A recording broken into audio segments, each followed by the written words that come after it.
इस वक्त हम मौसम की जो सूरत हाल देख रहे हैं, बारिशों का सिलसिला जारी है, चाहे फिर वो पंजाब हो, खैबर पख्तूनख्वा हो, कश्मीर, गिलगित बल्तिस्तान, कोई भी मुल्क का ऐसा हिस्सा नहीं है जहाँ बारिशें नहीं हो रही हैं, ख़ास करके हमारे अपर एरियाज़ में। और फिर पंजाब में जिस तौर से बारिशें हो रही हैं, ये मामूल से कम बारिशें हैं, लेकिन जिस तरह से टेम्परेचर्स चेंज हो रहे हैं, हमारे ग्लेशियल मेल्ट्स हो रहे हैं, और जो हमने इस दफ़ा स्पैन देखा है कि किस तौर से हमारा जो ओवरऑल स्पैन है वो विंटर्स का चेंज हो गया है, समर्स का चेंज हो गया है, हमारे मॉनसून की टाइमिंग्स जो है वो चेंज हो गई हैं। इस पर बात करना ज़रूरी है कि आइंदा आने वाले सालों में हम क्या एक्सपेक्ट करें कि पाकिस्तान का वेदर शिफ्ट कितना शिफ्ट है। क्या हम एक्सपेक्ट करें कि जिन महीनों में गर्मियाँ होती थी और सर्दियाँ होती थी, क्या अब वो नहीं रहेंगी, और न्यू टेम्परेचर्स पाकिस्तान के क्या होने जा रहे हैं।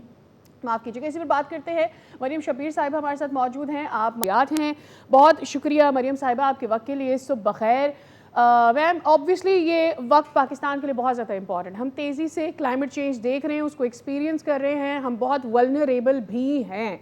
जिस तरह से ये मॉनसून आगे बढ़ रहा है, आपके नज़दीक ये नॉर्मल मॉनसून है? भले से बारिशें उतनी नहीं हुई जितनी एक्सपेक्टेड थी, जितनी पिछले साल हुई हैं, लेकिन क्या ये एक्सटेंड करेगा और फिर उससे हमारे आने वाले जो दीगर वेदर्स हैं वो भी चेंज हो जाएंगे?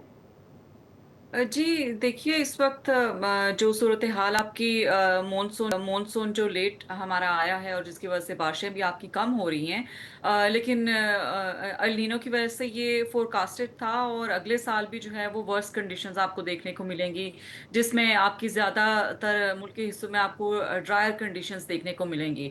तो अभी हुआ ये है कि आप इस साल भी देखें और पिछले एक डेकेड्स का डेटा भी उठा के देखें, तो हम यही देख रहे हैं कि दर्जा हरारत गर्मी की वजह से जो है वो बढ़ रहा है, और उसकी वजह से खास तौर पे जो हमारे नॉर्थ में ग्लेशियर्स हैं वो बहुत तेजी के साथ पिघल रहे हैं, और उसकी वजह से जो आपकी लेक्स बनती हैं, जिसको glacier lake outburst flood eventually जो जिसकी वजह से कॉज होता है, जब वो फटती हैं तो फिर जो लो लाइंग एरियाज होते हैं वो आपके उसमें उनकी फ्लडिंग हो जाती है। साथ ही साथ आप ये देखें कि जो डिफॉरेस्टेशन है उसकी वजह से आपकी जो है वो डेबरी फ्लो जो है वो बहुत ज्यादा बढ़ जाता है। जो गारा और छोटे छोटे पत्थर आपके जो है वो लैंड स्लाइडिंग में काफी ज्यादा आपके नॉर्दर्न एरियाज में आपको नजर आ रहे होते हैं, ये उसका रिजल्ट है। फिर साथ ही साथ आप ये देखें कि कुछ जो मैल अडेप्टेशंस हमारी हैं वो भी आपके जो इम्पैक्ट्स हैं उनको कंपाउंडिंग फैक्टर के तौर पर वो सामने आ रहे होते हैं। मिसाल के तौर पर गिलगित बल्तिस्तान के पर्टिकुलर इलाकों में जो बहुत वल्नरेबल है इस वक्त, अगर आप उसको देखें तो हर साल आप देखें कि उसमें पुल सिर्फ बना दिए जाते हैं विदाउट कंसिडरिंग के क्लाइमेट चेंज की वजह से वहां पे क्या इम्पैक्ट आएगा। बार बार जो पुल जो है वो डिफरेंट गांव को जो कनेक्ट करते हैं वो टूट जाते हैं। तो विदाउट स्टडिंग एरिया प्रॉपरली कि क्या इंजीनियरिंग स्ट्रक्चर्स होना चाहिए, क्लाइमेट रिजिलियंट किस तरह से उसको या क्लाइमेट प्रूफ किस तरह से उसको बनाया जा सकता है, बस एक इंफ्रास्ट्रक्चर खड़ा कर दिया जाता है और बार बार उसके नुकसान आपको देखने को मिलते हैं।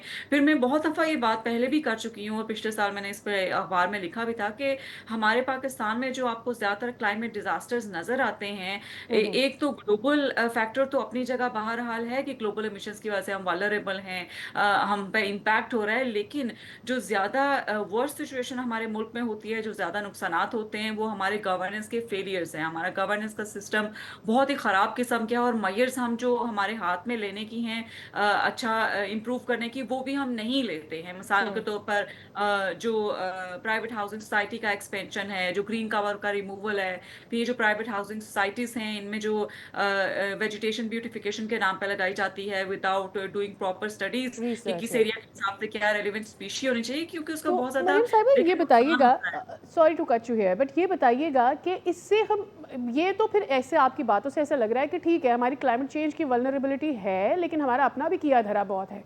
अपना किया धरा तो रिवर्स हो सकता है ना। तो व्हाट डू यू थिंक कि हम क्या चेंजेस ला सकते हैं और उससे हमारे टेम्परेचर्स किस हद तक एक्सपेक्टेडली पीछे जा सकते हैं अगर हम उन मेजर्स को ले लें? जी देखिए, माइक्रो टेम्परेचर जिसको हम बोलते हैं हम उसको मैनेज कर सकते हैं। राइट। ओवरऑल जो ट्रेंड्स हैं आपके वेदर पैटर्न्स के, क्लाइमेट चेंज उनको इन्फ्लुएंस करता है, वो ज्यादा हमारे हाथ में नहीं है। लेकिन लोकल लेवल पे मिसाल के तौर पर जो हमारे इंडिजिनस प्लांट्स हैं, जो लोकल दरख्त होते हैं, एक तो वो लगाए जा सकते हैं, वो सबसे चीप जरिया है, और वो आपके इकोसिस्टम को सपोर्ट करता है। आपकी तितलियां लाएगा, आपके माइग्रेटरी बर्ड्स लाएगा, आपकी जो लैंड स्लाइडिंग होती है उसको प्रिवेंट करेगा, अर्बन फ्लडिंग को स्लो डाउन आपका करेगा। इसके अलावा जो फ्लैश फ्लड्स हैं उनको भी स्लो डाउन करेगा। पड़ेगा। फिर साथ ही साथ आप देखें कि जो टेम्परेचर का डिफरेंस आपके लोकल प्लांटेशन होती है उसकी वजह से होता है। फिर आप देखें कि जो हम मॉडर्निज्म की वजह से जो हमने अपना चेंज किया है, जो इंफ्रास्ट्रक्चर है जो हमने चेंज किया है, जो घरों का जो स्टाइल है जो चेंज किया है, वो भी आपका बहुत ज़्यादा वार्मिंग क्रिएट कर रहे होते हैं, दर्जा हरारत आपको बढ़ा रहे होते हैं। तो हमें, मेरे ख्याल है कि जो ट्रेडिशनल हमारे हाउसेज होते थे उनमें जो मटेरियल्स इस्तेमाल होते थे उनकी तरफ जाने की जरूरत है। मिसाल के तौर पर आप देखें ये जो लाल पत्थर होता है, ये आपके हम्म। टेम्परेचर को रेगुलेट करने में बड़ा फायदेमंद होता है। और ये जो आज से 50 साल पहले जो हमारे घर हुआ टेराकोटा। करते यूज होता था। जी हाँ। साथ ही साथ आप ये देखें कि जो आपकी जो क्लाइमेट रिजिलियंट इंफ्रास्ट्रक्चर या क्लाइमेट प्रूफ इंफ्रास्ट्रक्चर की मैं बात कर रही थी, वो हम्म। थोड़े लोकल फंड्स और प्राइवेट सेक्टर को इन्वॉल्व करते हैं, वो मोबिलाइज कर सकते हैं। साथ ही साथ जो दरियाओं के ऊपर आपके रेस्टोरेंट्स बने होते हैं उनका ख्याल रखना कि उनको हटाना चाहिए, वो बड़ा जरूरी है। जो आपके और हम अपने समंदरों का ख्याल कितना रख रहे हैं? यानी हम ऊपर अपर एरियाज पर तो हमारा फोकस है, ऑल्दो हम वहाँ भी कोई बहुत अच्छा काम रिकवरी के लिए नहीं कर रहे, लेकिन वहाँ पर फिर हम कहते हैं कि जी आप काट रहे हैं दरख्त इतनी तेज़ी से, लेकिन हमारे समंदरों को जब हम पोल्यूट कर रहे हैं, अभी भी आप किसी भी कराची के साहिल पर चले जाएं, वहाँ पर आप कचरा ही कचरा हर तरफ देखते हैं। समंदरों में जितना जा रहा है वो एक अलग है, हमारा सूएज जो जा रहा है वो अलग है। वो कितना ऐड कर रहा है इस सारे वेदर चेंज को?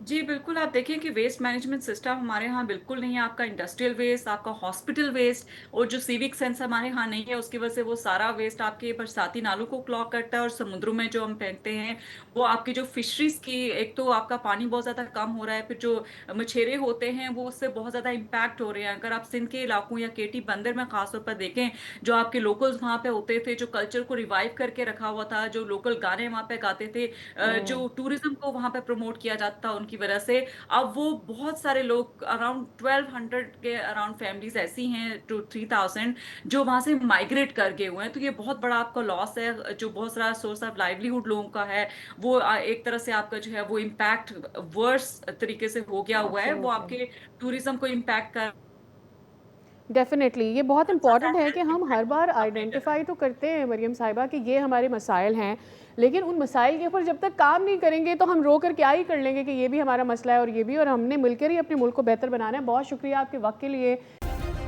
सब्सक्राइब करें और बेल दबाएं ताकि कोई खबर रह न जाए।